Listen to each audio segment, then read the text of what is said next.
একদিন একটা কুড়কা আর একটা শিয়াল জঙ্গলের পাশে থাকত। কুড়কাটা খুব চালাক ছিল।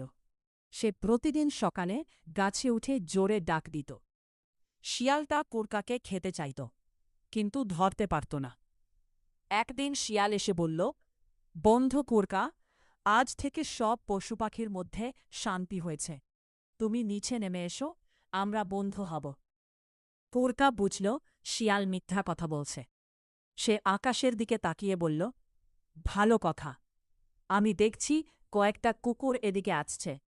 ওরাও নিশ্চয় শান্তির খবর শুনে আসছে। কুকুরের কথা শুনে শিয়াল ভয় পেয়ে দৌড় দিল। কুড়কা তখন হাসতে হাসতে বলল, মিথ্যা কথা বলে সবাইকে বোকা বানানো যায় না।